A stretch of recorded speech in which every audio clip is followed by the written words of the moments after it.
The funny part about approval, for those of you who really want it, now I'm here to tell you that I like approval. I enjoy it. I find it one of the most exciting things in the world. I like it when people read my books. I love it when people applaud. I like it when people tell me nice things and all. I like approval. I'm the first one to admit it. What I don't do is I don't need approval.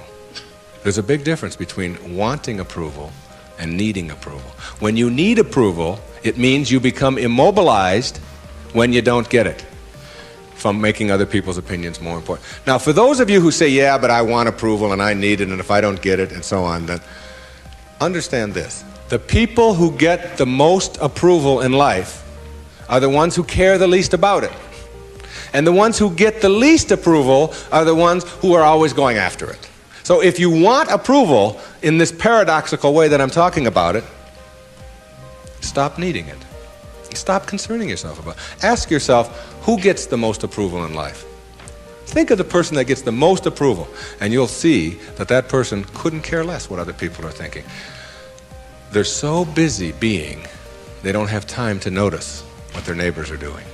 Thoreau said this. He said, if you advance confidently in the direction of your own dreams and endeavor to live the life which you have imagined, you will meet with a success unexpected in common hours. What that means is that success is not something that you can get in life. Success is an inner process. Success is something that you bring to everything you do in your life. It isn't something you get out of what you do. And when you get that, and you learn how to get the junk out, and advance confidently, doing what makes the most amount of sense to you based on your inner signals and the one issue of morality, which is you never interfere with anybody else's right to do the same. Each person has their own right to advance confidently in the direction of their own dreams. And when you violate that, you're violating the principle of the universe, the essence of the universe, which is cooperation and harmony. Then success will begin to chase you. And it will come into your life and arrive in your life in amounts that you never dreamt of before. That you never dreamt of. Things will start happening to you that you would never imagine before. I'm working on a book right now that's going to be called You'll See It When You Believe It. And when you start believing in some of these principles, you'll start seeing things that you were blind to for so long. When you were back here in the 2 and the 3 and the 4 and the 5, when you were moving away from yourself, as long as you're moving back towards your universal essence, your harmony with yourself, your cooperation with the rest, things will start happening in ways that you never dreamt of.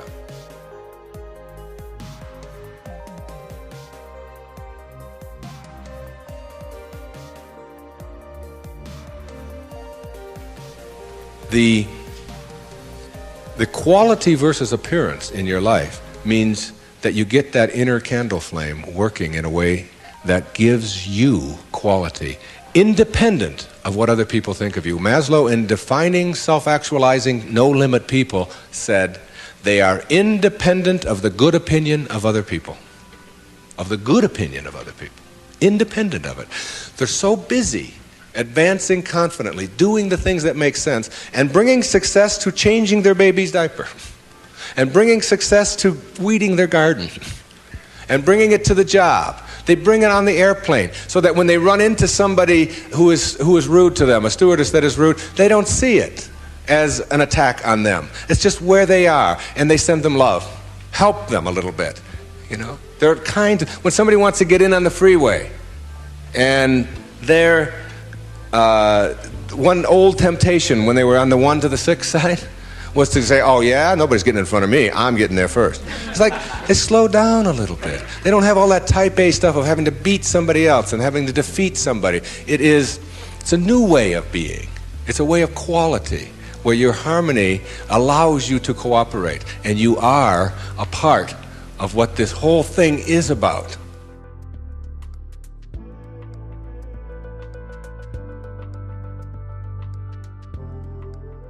But what you do put out in the world is exactly what's coming back to you. And if you find things coming back to you that you don't like and don't understand, don't ask yourself why these things are coming to you. Ask yourself what you're doing to make them come back to you. And when you start putting the responsibility on yourself, you'll start seeing dramatic changes. Dramatic changes. A new way of being. Instead of ethics, instead of rules, ethics. Another new way of being. Instead of looking all your life for achievements and externals, try living your life on knowledge for the sake of knowledge. Knowledge instead of achievement. For the sake of knowledge. Being in a context in which you don't have to collect a lot of merit badges. You don't have to collect a lot of awards and other people's value judgment.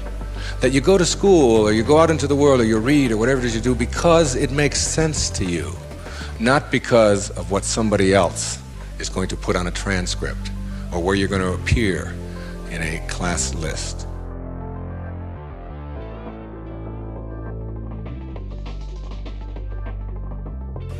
We need to help our children to understand and value the importance of knowledge for the sake of knowledge and doing things that make sense rather than taking the easy way.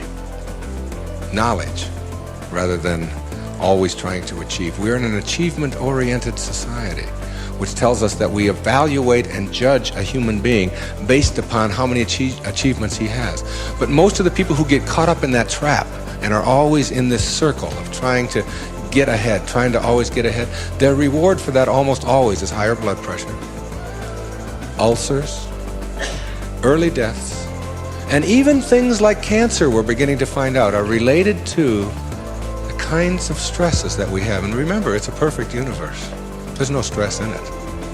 There's only people thinking stressful thoughts.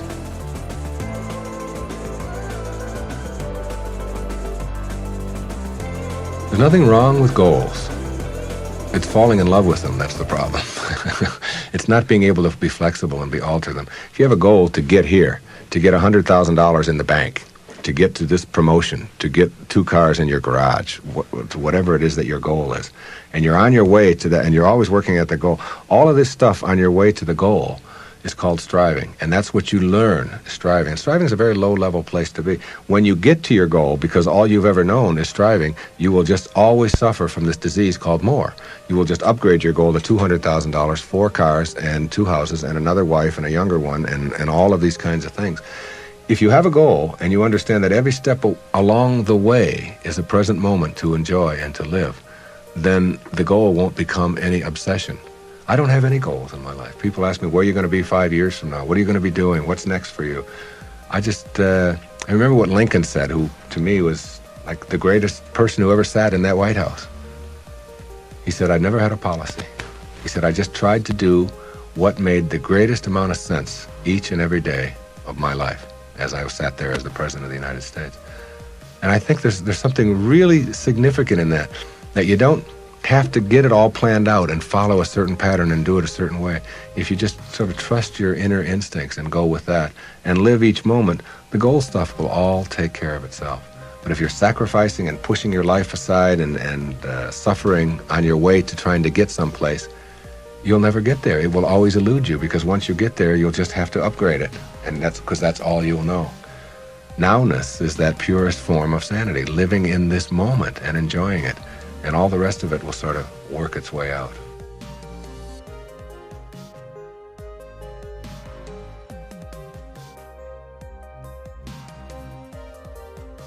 Know thyself. That's what Shakespeare said. Know thyself. The more you know yourself, the more you become honest with yourself, honesty becomes just a way of life. No, I don't think the world necessarily does, but you can't run your world. You can't run your world based upon what the rest of the people in the world want or don't want. To me, honesty is like, it's a karma that goes out into the world. How people treat you in the world is their karma. How you react is yours. And when you react to it with dishonesty, that's what you're putting out into the world, dishonesty. And when you put dishonesty out into the world, that's what's going to come back to you, because what goes out is what comes back. That all, as you sow, so shall you reap. I mean, it's in every great institution that there is in the world, whether it's a religion or a philosophy or whatever. What you put out is what comes back. Whatever you plant is what you're going to get back. And the more that you put out honesty, just because it's what you are, because you are being honesty. You're not trying to be honest. You're just being honesty. Then that's what will come back to you on a regular basis. And when it doesn't, you'll just see that as another test for you to pass.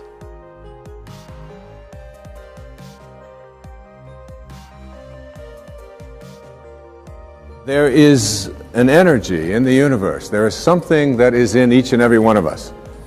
And it's also in the universe. And you are connected to it in a way that is often perceived to be aloof from us, because it's invisible, because it's in the world of what we call spirit, the world that is not material.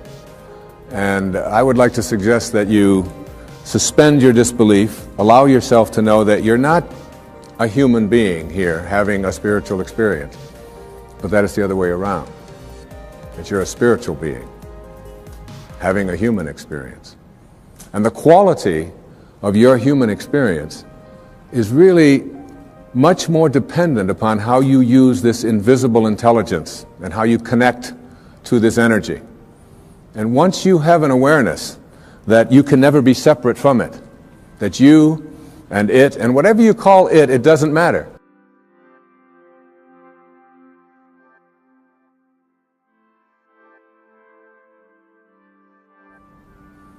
And his teacher told him that your life is like being born into a room, a mansion, if you will, that has 1,000 rooms. But you're born into one room. And this one room is called daily human awareness. And the only way you can get in is through conception and birth. You're in. And the only way you can get out, we are taught, is to die. So we spend our lives in this mansion in one room, even though there's 999 other rooms. We don't know how to get out into those rooms unless we die. So we wait to die. And what his teacher told him is, I can teach you how to get out of the room of daily awareness and into the other 999 rooms. And if you stay with me and learn all that I have to give you, I can teach you how to get out of the house altogether without having to die. And what we have to do in order to get to that place where we can take the keys and unlock the self-imposed prisons, or the prisons that we have given ourselves on the basis of what we have come to believe is our limitations, what we can and can't do. We have to let go of that. And I call it rewriting our agreement with reality. We literally have to make a whole new contract with what it is that I perceive to be what is possible for me. And in order to do that, we have to shift out of the things that we have come to believe in, and everything that you came to this program watching tonight that you believe in was handed to you by someone else outside of you, was handed to you by the experiences or testimony of someone in the past, and because it comes from outside of you, there is still an element of doubt. And this element of doubt isn't bad, but it keeps you from reaching higher levels, because what you think about is what expands. And if you're thinking doubt, then doubt is what expands. William Blake said, if the sun and moon should ever doubt, they would immediately go out. So how do we get past what we believe in or what has been handed to us and still honor it and be grateful for all of the teachers and all of the people who have come before us? So what we have to learn to do is let go of that tribal consciousness and shift to what I call a knowing. Now there's a big difference between what you believe and what you know. Everything that you know is something that you have made conscious contact with. Conscious contact.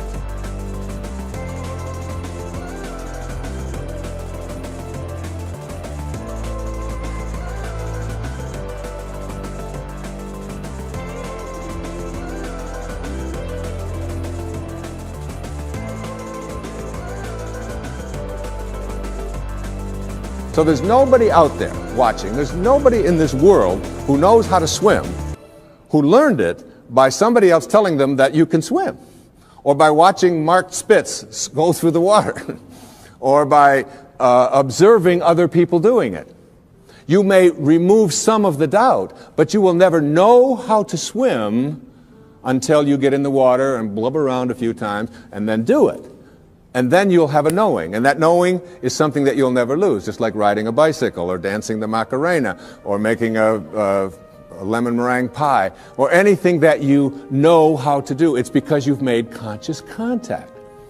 And I'd like to suggest that there's a big difference between knowing about a divine presence, knowing about a sacred awareness, knowing about God, and knowing God. There's a big difference. Just like there's a big difference between knowing about the possibility of being able to heal myself of something that is bothering me, perhaps a disease process. I perhaps may believe that it's possible because I've read other people and I've heard others say it. And I've read the testimony and I've listened to the tapes and I've gone to the seminars. But until you have made conscious contact with it, you'll never know it.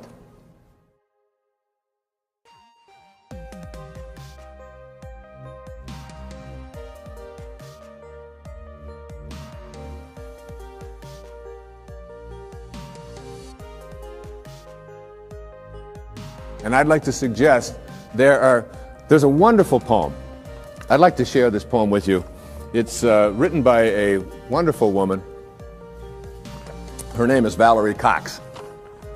And she lives up in Seattle, and she's written quite a bit of poetry. This particular poem really speaks to me to the difference between what you know and what you believe in. Immerse yourself in these words. A woman was waiting at an airport one night with several long hours before her flight. She hunted for a book in the airport shop, bought a bag of cookies, and found a place to drop. She was engrossed in her book, but happened to see that the man beside her, as bold as could be, grabbed a cookie or two from the bag between, which she tried to ignore to avoid a scene. She munched cookies and watched the clock as this gutsy cookie thief diminished her stock. She was getting more irritated as the minutes ticked by, thinking, if I wasn't so nice, I'd blacken his eye. With each cookie she took, he took one too. And when only one was left, she wondered what he'd do. With a smile on his face and a nervous laugh, he took the last cookie and broke it in half. He offered her half as he ate the other. She snatched it from him and thought, oh, brother, this guy has some nerve, and he's also rude. Why, he didn't even show any gratitude. She had never known when she had been so galled, and sighed with relief when her flight was called. She gathered her belongings and headed to the gate, refusing to look back at the thieving ingrate. She boarded the plane and sank in her seat, then sought her book, which was almost complete. As she reached in her baggage, she gasped with surprise. There was her bag of cookies in front of her eyes. I love that. I love that. If mine are here, she moaned with despair, then the others were his, and he tried to share. Too late to apologize, she realized with grief that she was the rude one, the ingrate, the thief, the cookie thief. And all of us in some ways are cookie thieves.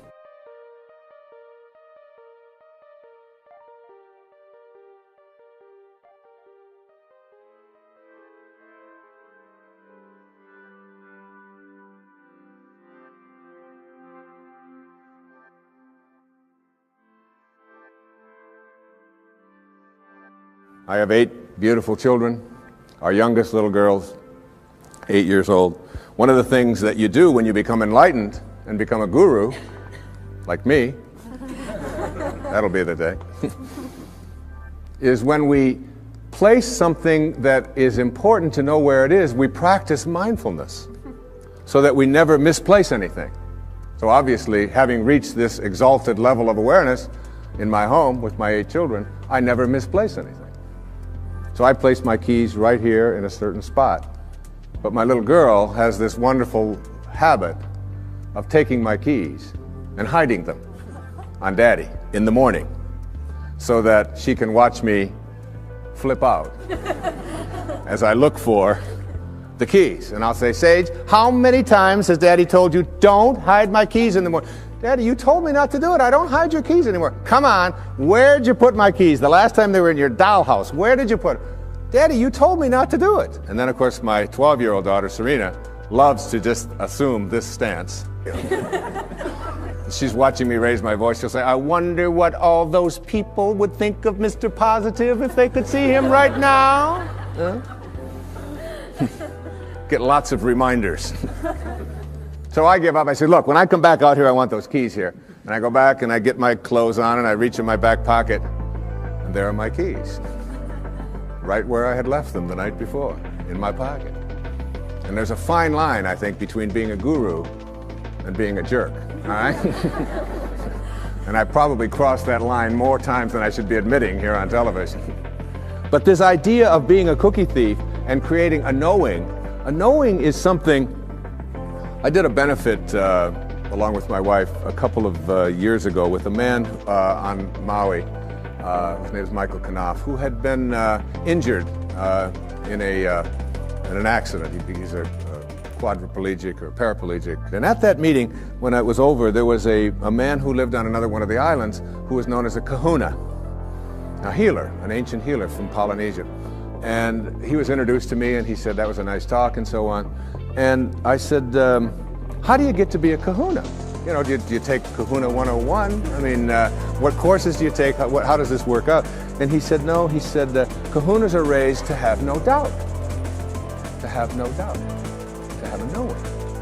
And he said, when a knowing confronts a belief in a disease process, the knowing will always triumph. And that knowing is something in which you say, you are healed, and healing takes place.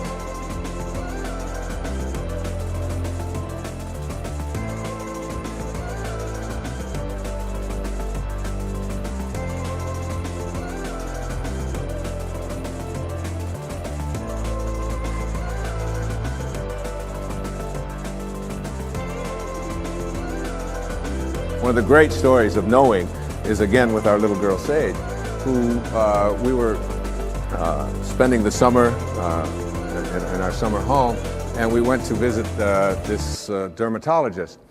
And Sage has had this thing called flat warts for the last, since she was 2.5 years old. From 2.5 until 7, which is over 4 years, she had these flat warts, and not only did she have them around her face, around her mouth, and around her nose, but they were getting worse. They were moving up, and they were getting up around her eyes and so on, and we noticed that they were getting progressively worse, even though all of the places that we had taken her had said, they will go away.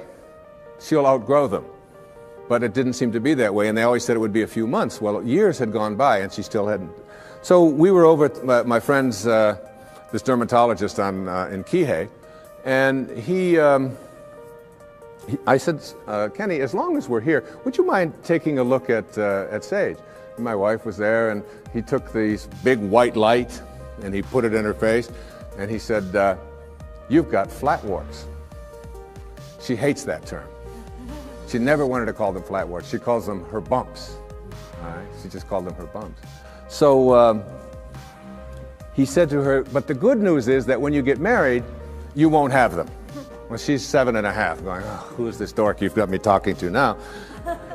And then he said to her something. He said, you know, we can't burn them off, and there's no medicine that we can give them. But he did say something to the effect that the ability to rid yourself of these things is within yourself. And that if you can call upon that healing capacity in you and begin to talk to these bumps in a way in which you ask them to leave, that you have a much greater chance of getting rid of them faster than anything that I could give you, and we certainly can't burn them off because we might scar your pretty face. And that's basically the message that he gave us. I'm paraphrasing it. So we went back that night to where we were staying, and there was a whole bunch of kids there, as there always are when we're staying, and all of their friends were there. And we walked into the bedroom, and it was late at night, and over in the corner, on her air mattress, was Sage. And she had the blankets pulled up over her head, and she had a flashlight underneath the blankets. And I went over and I lifted up the blanket. I said, honey, is everything all right? She said, shh, I'm talking to my bumps. And I left the room and I came into my wife in the other bedroom. And I said, honey, you're not going to believe this, but Sage is in there talking to her bumps. Isn't that great? The next night we did the same thing. That was the second night. The third night, the same thing. Now that was Thursday. On Friday, this happened on Monday. On Friday, as God is my witness, on television, every single one of those bumps was gone and has never reappeared since. A knowing.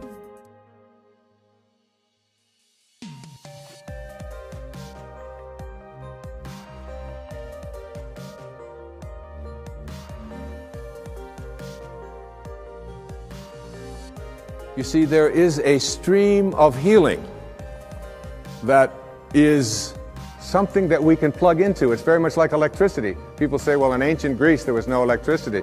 There was electricity. We just didn't plug into it. That's all. And there's a stream of healing.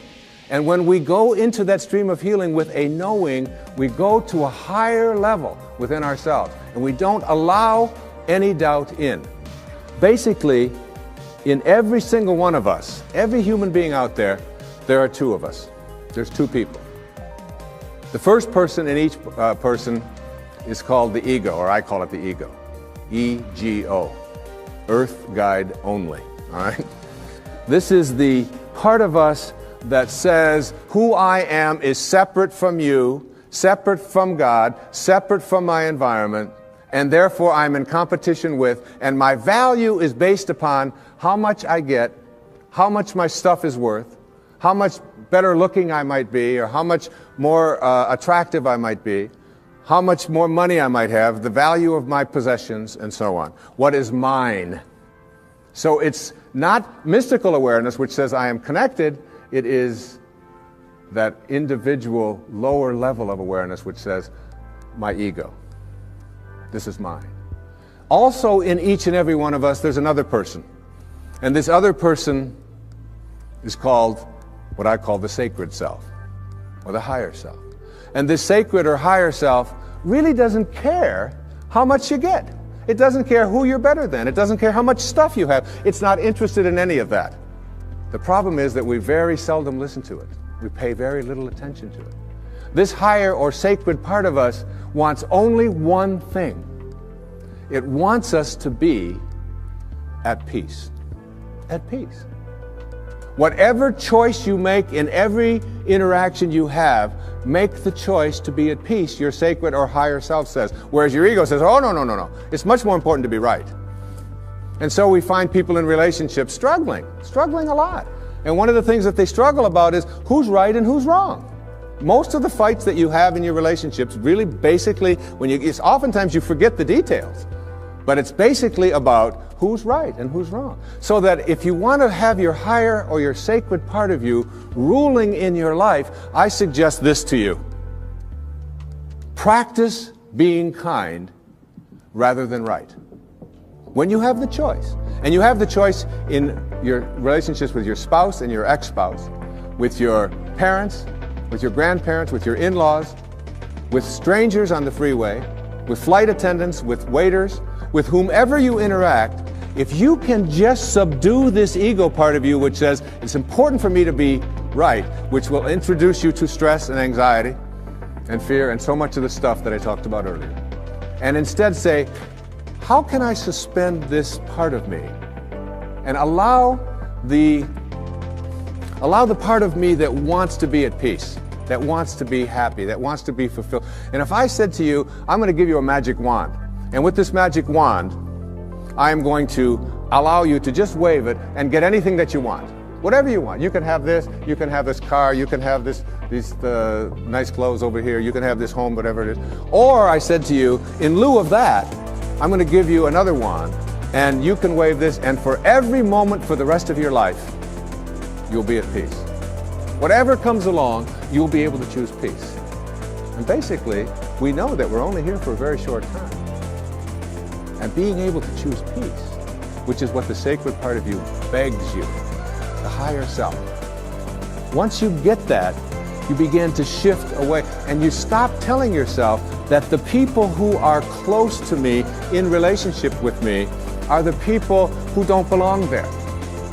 I remember my wife and I, we often talk about this, and we've been together a long time. We've had many children together, and we have a very wonderful, loving relationship. Thank you.